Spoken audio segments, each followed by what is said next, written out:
Existence is naturally egoless. And what is truly your existence is always so, the nature of which never changes. It is absolute. By the term ego is meant the assumption, an entirely false assumption,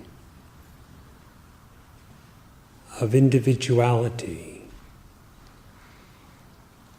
some particularization of existence or separation from this absolute existence. Sri Bhagavan said that the egoless state is the real state, the only real state that there is.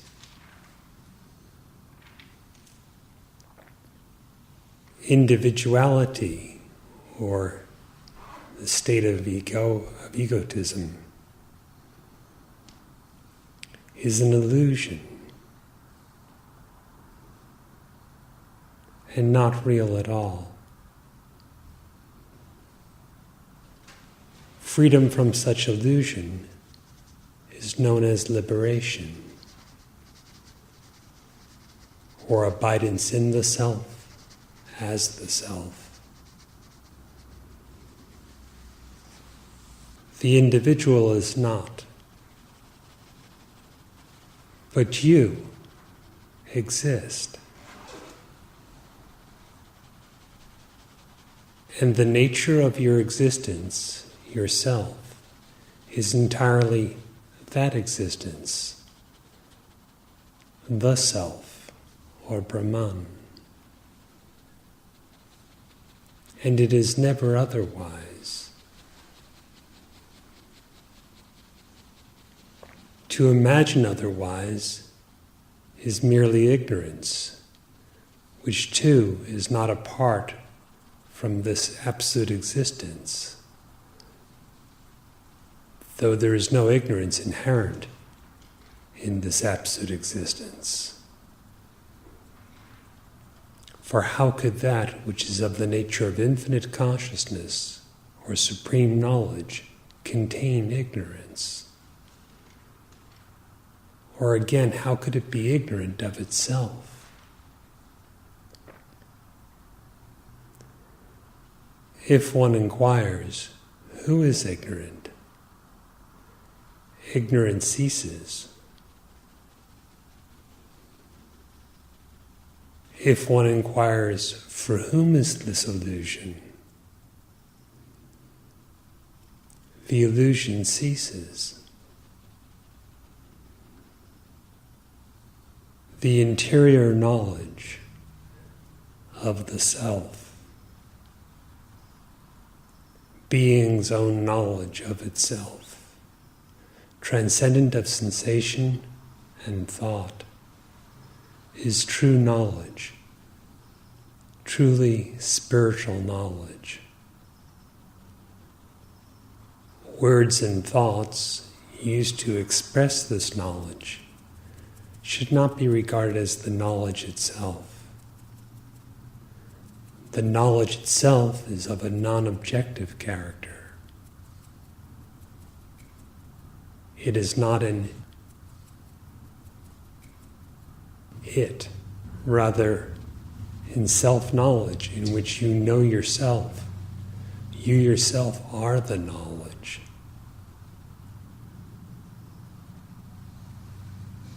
From the position or perspective of an individualized I, embodied and otherwise misidentified, how this can be so is most mysterious.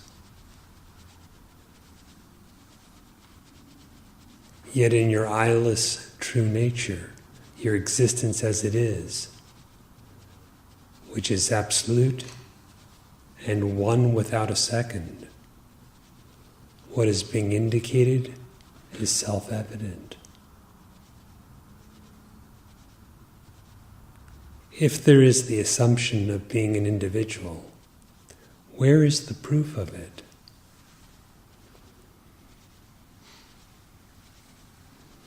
That you exist is the fact. That you are a supposed individual, well, it is just a supposition. The body is not proof of individuality. After all, whose body is it? That is, the body supposedly belongs to an individual, meaning the individual is distinct from the body. What is the individual? What is your own sense of I, minus the misidentification with the body?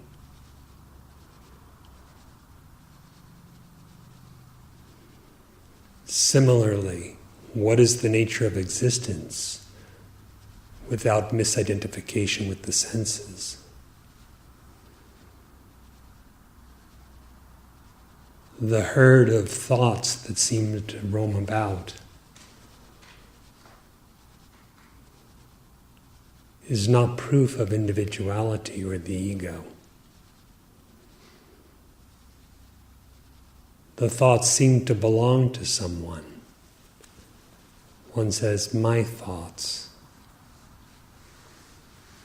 The I of that my must be different than the thoughts. What remains of the sense of I if misidentification with any thought ceases?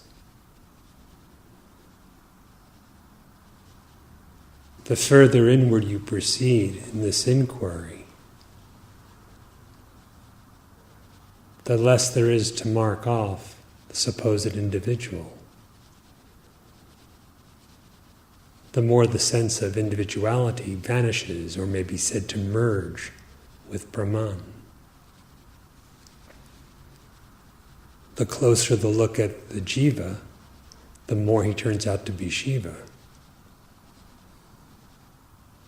and not a jiva at all.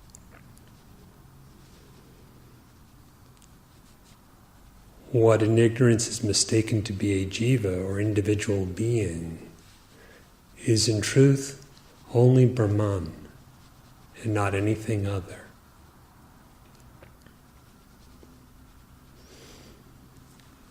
Illusion, delusion, ignorance of any kind, bondage, suffering, the samsara, birth, death, etc.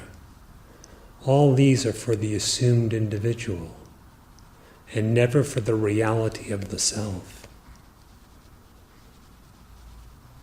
Abandon that false assumption of being an individualized existence, and what you truly are, your real being, remains as it naturally is, as it always is. And in this is found complete peace and happiness, freedom from illusion, freedom from bondage, etc. Whatever appears as a problem or an obstacle or a bondage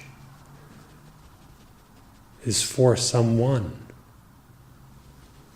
Without that someone, what problem could there be?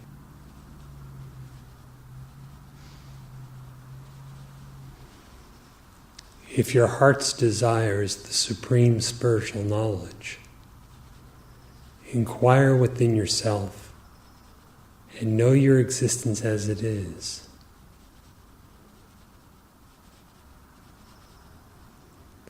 Again, you cannot be known as an object. The self is never a known or unknown object.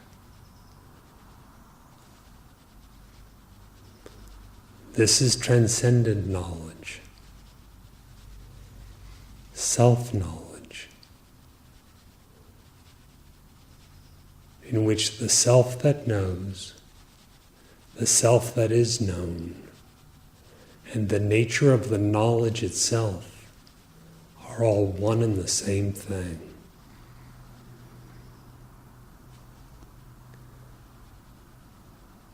If you yearn for liberation from all of the imagined bondage, know yourself.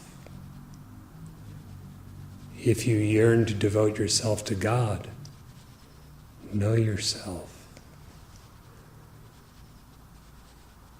If you yearn to realize the significance of Brahman, know yourself. And if you understand that self-knowledge is the key to all of this, well then certainly know yourself. Inquire. Inquire, tracing out your own sense of existence, and find its non-individualized, infinite, eternal nature.